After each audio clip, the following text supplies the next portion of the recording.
Olá pessoal, podcast do programa Paiaiana Conectados. Eu sou Carlos Silvio e estou na Rádio Conectados todos os sábados ao meio-dia em www.radioconectados.com.br ou então você ouve a gente também pelo nosso aplicativo.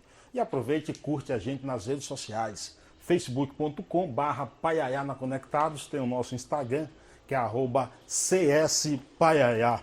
E hoje eu estou tendo a honra aqui, e bota a honra nisso, de entrevistar aqui, talvez, se não mais, ou um dos mais importantes. Não dá para dizer que ele é só jornalista, porque ele não é só jornalista, né? Ele é jornalista, arquiteto, gastrônomo, escritor, comentarista esportivo. Olha, o homem já fez de tudo. Quase meu xará, Silvio Lancelotti. Tudo bem, Silvio? Carlos Silvio e Silvio Lancelotti. Isso. Olha, eu sou Silvio Eduardo, sabia?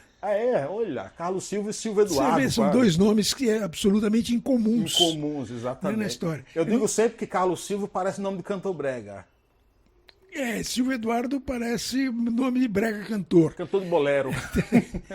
Eu não sei se já encontrou algum Carlos Silva na sua vida. Eu encontrei dois Silvio Eduardo, acredite se quiser. Tá brincando. Eu já encontrei um Silvio Carlos. Silvio Carlos, quase. É pior do que Carlos Silvio, eu acho. Não, mas... Olha, nome é a única coisa que a gente herda e que tem que respeitar Sempre. Pela herança. O resto a gente respeita pelo que faz, né? Pelo que aprende, pelo que devolve para a sociedade em forma de compromisso cultural. Já vi que você teve com Assis Ângelo, grande figura de Assis Ângelo. Genial. Eu Vídeo Matos, meu irmão, do tempo que eu bebia cerveja, hoje não bebo mais. Hoje ele bebe uma cachaçinha. Nada bebo, hoje não. Olha, hoje é dia 31 de janeiro de 2020. Hoje faz 4 anos, 8 meses e 5 dias que eu não ponho uma gota de álcool na boca. A última vez que eu bebi foi em junho de 98. Você está mais velho que eu aí. Ô Silvio, mas para Vamos lá. início de conversa aqui, o senhor continua trabalhando, escreve para o Portal R7, ainda quantos Isso. anos de profissão? Eu fiz. Comecei em 68, são 53 anos. Agora em março eu completo 63 anos 63 anos de jornalismo. de jornalismo. Com 63 anos de carreira. Não, 53, perdão. 53. Com Perdão, 53 anos de carreira, e olhando hoje o jornalismo, o senhor foi praticamente o criador da revista Veja, né? Não, criador não. Eu na verdade, eu fui Fazia parte da primeira leva. Era peixinho numa redação que tinha tubarões e baleias. Eu comecei a minha carreira na Veja. Eu sou arquiteto, você já falou. Cheguei a trabalhar com o prefeito Faria Lima na administração municipal dele em São Paulo. Meu negócio era planejamento urbano, inicialmente. E um dia eu me cansei daquilo, por qualquer razão, sei lá, e entrei numa maluquice que era um concurso que a Veja, que a Abril inaugurou no país inteiro, sem saber o que era. Eu só queria mudar de vida. E caí no jornalismo, porque o italiano de origem sabia falar e ler inglês, sabia um pouquinho de francês e de espanhol. Olha só, me colocaram na editoria de internacional. Sim. Eu comecei a minha carreira cobrindo eleições americanas. Quer dizer, eu já saí no foguete, né? Já foi ser correspondente internacional? Não. Eu fui 3 anos depois eu fui morar nos Estados Unidos em 72. Comecei em 68, fui para lá em 72. Mas, enfim, eu era apenas um integrante da redação da Veja. Quando, porém, uma batelada de gente saiu da Veja, junto com o nosso grande comandante Mino Carta, e o Mino decidiu abrir uma nova revista, que foi a Isto É, aí sim eu sou integrante da primeira brigada de criação da Isto É. Talvez.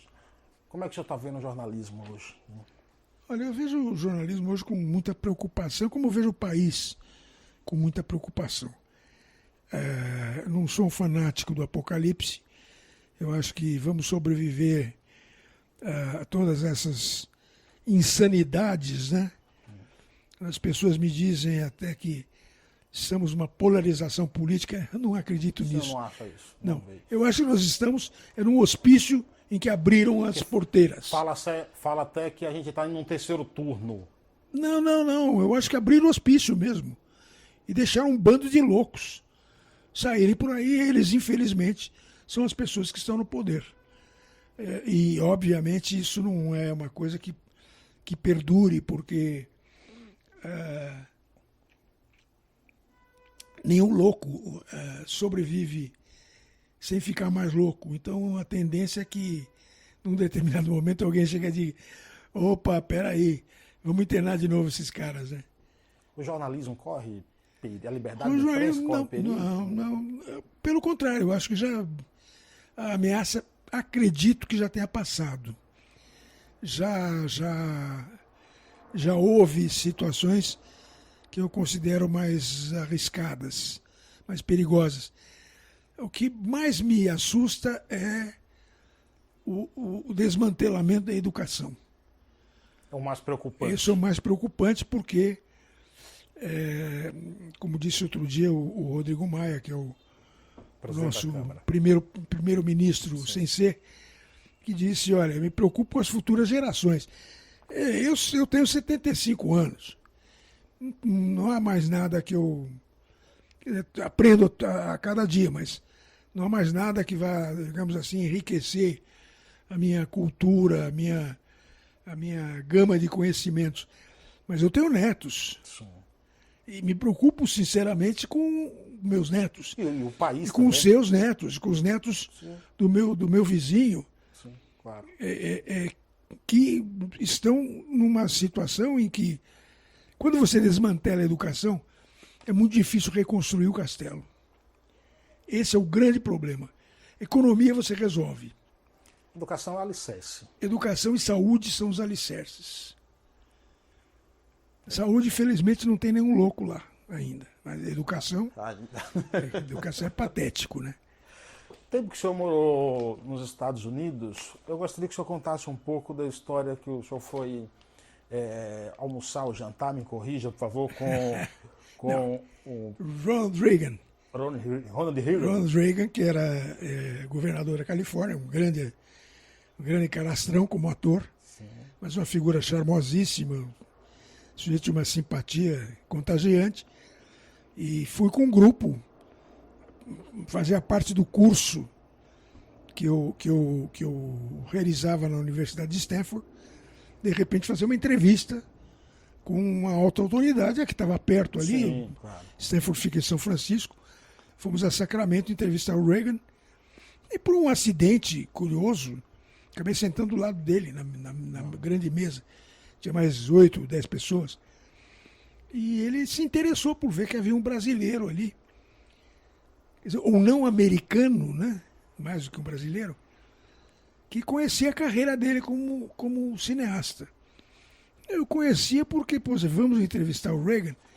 Eu já conhecia de filmes, já tinha visto filmes com ele. Fui na biblioteca da universidade e tirei a ficha do cara, que os meus colegas americanos não fizeram. E ele ficou impressionado com isso. Me deu uma atenção particular nesse papo. Quando terminou o papo, ele disse que ia almoçar. Isso é lógico. Como não? Todo mundo ia almoçar por lá, porque eram uns 100 quilômetros de distância. Nós somos um ônibus, né, fretado pela universidade. E eu me surpreendi de ver que ele foi andando pelo Capitólio, palácio, né, do governo da Califórnia, em Sacramento. Foi andando, cumprimentando as pessoas, olhando, voltando, e de repente saímos para a rua. E aí pegamos uma calçada e atravessamos uma faixa de pedestres, e eu estou numa hamburgueria, num balcão, do lado do governador da Califórnia. E era lá que ela almoçava, né? E o que mais me impressionou foi que ele não tinha segurança nenhuma. E eu até perguntei a ele, mas o senhor não tem medo? Ele falou, meu filho, o cara que quiser me dar um tiro, quiser me dar uma facada, me atropelar, ele vai fazer isso porque ele vai fazer porque para ele não importa se ele morreu ou não. E de fato, acontece. 10 anos depois ele estava em Chicago, saindo de um hotel, já como presidente, e um cara maluco saiu do nada e deu vários tiros ali, o cara acabou morrendo. Mas um dos principais assessores do Reagan na época, esqueci o nome, foi o cara que botou o corpo na frente, né? E ficou, tentar impedir. Né? E impediu. O Reagan levou ainda tiros, mas o cara tomou um na espinha e ficou paraplégico. São coisas. Foi uma pergunta quase que premonitória. Mas isso é absolutamente natural, né? Sim. Claro que hoje a segurança é muito maior, mas eu vi outro dia o filme daquele episódio que aconteceu, acho que 2006, 2007, na Noruega. Um maluco que sai dando tiro num acampamento de estudante. Quer dizer, eu conhecia a história, já tinha lido a história. Na época, ainda era um jornalista atuante no dia a dia, um jornalista de rua. E quando eu vi esse filme na televisão, eu fiquei embasbacado. Porque o cara levou 2, 3 horas dando tiro e a polícia norueguesa, que obviamente deve ser mais eficiente do que a nossa, não conseguiu achar o cara, né?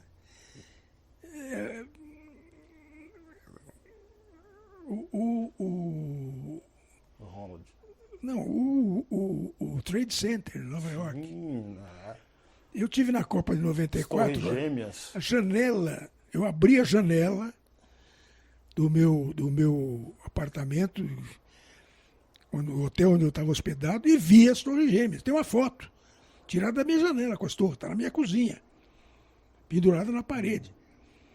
Eu lembro que eu estava aqui no dia, tenho 2 filhas no segundo casamento menores, que estavam vendo televisão, qualquer coisa antes de irem para a escola, e uma delas, que hoje está com 27 anos, mora na Alemanha, chegou e disse, sim, pai, sabe aquelas torres de Nova York? Um avião bateu lá. Eu falei, filha, sabe, 8 horas da manhã, 9 horas da manhã. Filha, deixa o pai dormir, né? Eu trabalhava à noite já naquela época. Deixa o pai dormir, pô. Você está vendo um filme desses disasters movies. Ela falou, tá bom, foi e voltou. Aí passa 5 minutos. Pai, agora um avião bateu na outra torre. Falei, na hora, né? Falei, puta merda, atentado, né? Ou seja, o cara quer fazer, não tem quem segure. Você sabe que tem uma história, não lembro se é da Rádio Bandeirantes, não lembro que rádio é agora, mas eles criaram um programa para dar só notícia boa. Sim. Aquele tanta coisa ruim. Não, no R7 nós temos uma... Tem, né? No R7 tem duas... O R7 é onde eu trabalho, né? O portal da Record. O R7 tem 2 coisas que eu acho fantásticas, além do trabalho normal. Uma delas é boas notícias. Sempre tem uma aba na home com 4, 5 boas notícias. E tem uma outra que é a preocupação com os animais. Também, sim, importante. Você vê, eu tenho gatos, né, que estão passeando aqui enquanto a gente bate papo. Mas eu criei pastores e tal. Acredite se quiser, eu costumo dizer que eu sou aleijadinho, né? Eu não tenho constrangimento de dizer que eu manco, uso bengala para andar, consequência de um acidente. E um dia desse eu estava num táxi, indo para não sei onde, e vi um cara batendo num cachorro na rua. Terrível, né? Abri a porta, para o taxista, para.